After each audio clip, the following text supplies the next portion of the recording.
Brian Manzella, director of the Brian Manzella Golf Academy at English Turn Golf and Country Club in New Orleans, Louisiana. Matt Kuchar won the 2012 Players Championship at the TPC at Sawgrass. He did so with his trademark consistent play over a very tough 72-hole event. But his big play was being able to stay away from the water in the graveyard of champions that never were on the 16th, 17th, and 18th hole. I'm going to show you 3 key moves that Matt makes in his swing that helps him repeat his swing under pressure and can do the same for you if you can incorporate either hole or part of them into your golf game. The first move of note in Matt Kuchar's swing is a move he makes after address, but before he even starts to swing the club away.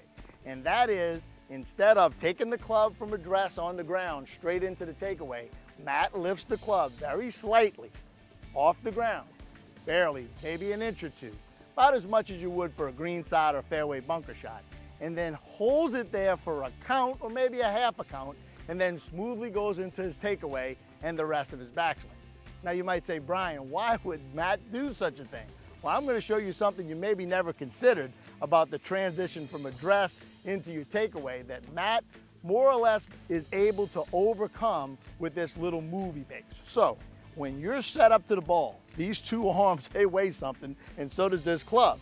But you put them on the ground and you sort of lose the sense of the weight, especially the weight of the club head and the club shaft down at the bottom at the end of your lever.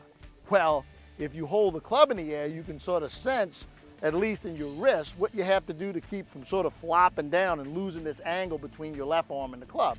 So Matt picks the club up, he senses the weight at the end of this lever, he senses how much he has to hold the club head up with his wrist, and then after that little count, he's able to start his takeaway, making a very important move for him, keeping his hands inside that club head.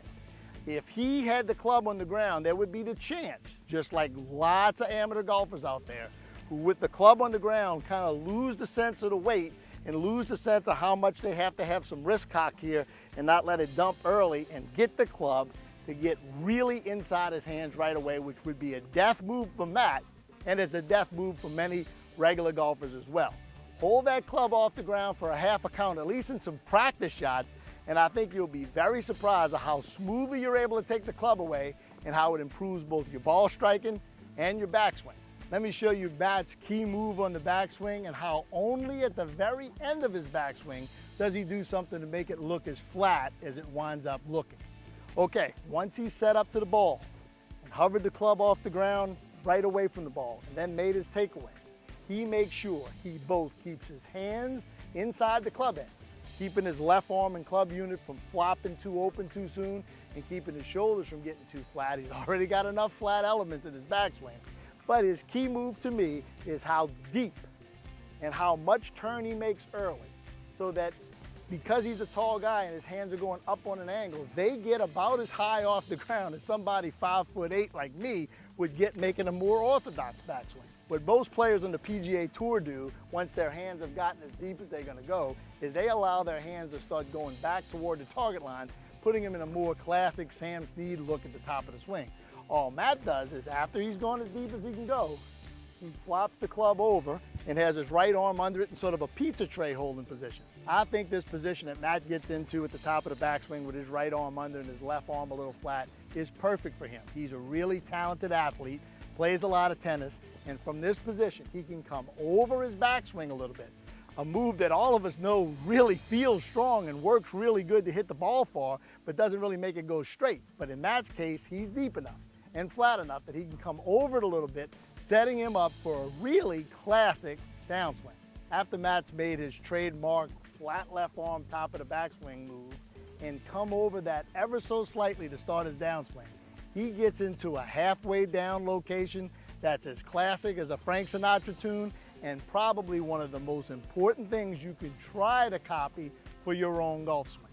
As Matt settles into his downswing, he keeps his butt back behind him, keeping his posture and allowing him to do what we call replace his left arm.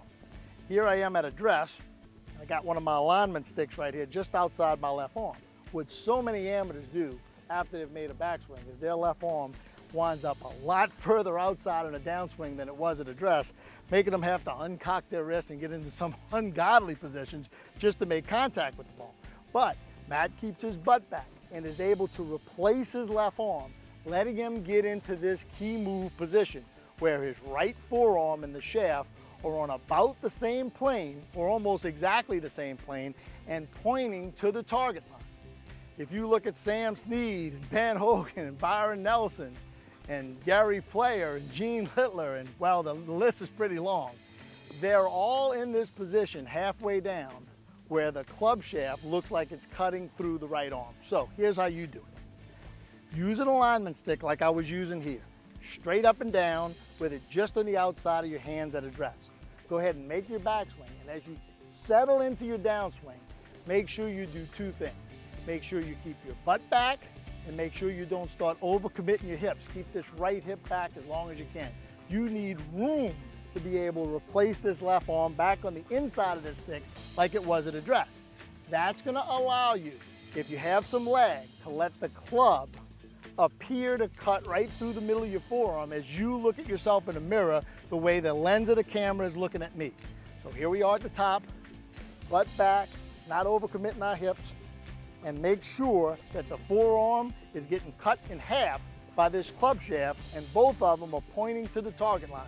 The two things you want to watch for is getting in this position and pointing the club too high, or not having the face turning itself off the plane just a little bitty bit.